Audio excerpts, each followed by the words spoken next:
एक दिन जब राजा अपनी गुफा में आराम कर रहा था, तभी एक छोटे से चूहे की नजर शेर पर पड़ी।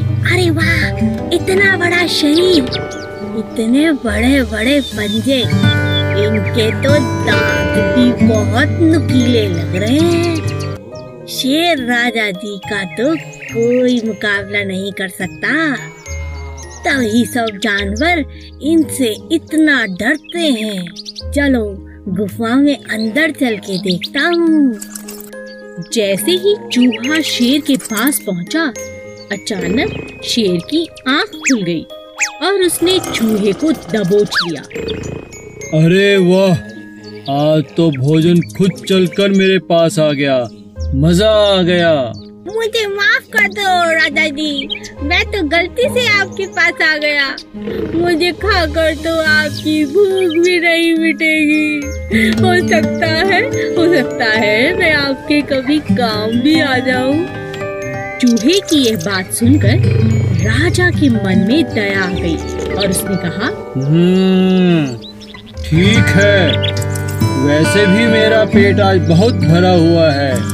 जाओ, मैं आज तुम्हें छोड़ता हूँ, लेकिन दोबारा ऐसी गलती मत करना। और इस तरह चूहे की राजा ने जान बख्श दी। एक दिन राजा शेर भोजन की तलाश में नदी किनारे पहुँचा। वहाँ उसे शिकारियों ने अपने जाल में फंसा लिया। गुस्से में आकर शेर जोर जोर से दहाड़ने लगा। ये तो राजा जी की आवाज है। लगता है हमारे राजा किसी मुसीबत में है। चलो उनकी रक्षा करते हैं। चूहे ने जब शेर को जाल में फंसा देखा तो अपने दोस्तों के साथ तुरंत जाल को काट दिया और अपने राजा की जान को बचा लिया। शेर को खुला पाकर शिकारी भी भाग खड़े हुए। उस दिन के बाद से शेर और चूहा अच्छे मित्र बन गए। दो कौवे। एक जंगल में दो कौवे रहते थे। एक था कालू और दूसरे का नाम था भोलू। दोनों मिलजुल कर साथ साथ रहते थे, लेकिन उनमें से कालू बहुत चालाक और हट्टा कट्टा था और बेचारा भोलू जैसा नाम वैसा ही सीधा और सादा था। एक दिन कालू और भोलू में बहस हो गई। मैं तुमसे ज्यादा हट्टा कट्टा हूँ, इसलिए मैं तुमसे ताकतवर हूँ। नहीं, मैं तुमसे ज्यादा ताकतवर हूँ, क्योंकि मैं तुमसे उम्र में बड़ा हूँ और ज्यादा समझदार हूँ। दोनों अपनी अपनी बात पर अड़े रहे। कालू कहता है कि वह ताकतवर है और भोलू कहता है कि वो ताकतवर है। बस ये लड़ाई खत्म होने का नाम ही नहीं ले रही थी। तब दोनों अपने बीच में प्रतियोगिता रखते हैं।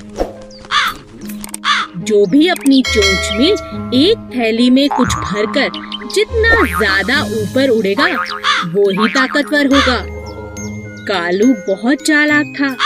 उसने अपने थैले में रुई की गेंदें भर दी, लेकिन भोलू के थैले में नमक भर दिया, जिस बात का भोलू को पता ही नहीं चला। अब दोनों ने उड़ान भरनी शुरू की।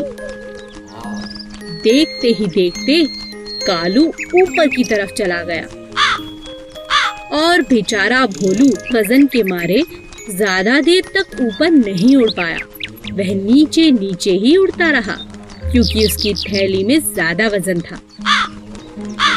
तभी अचानक बहुत तेज बारिश होने लगी।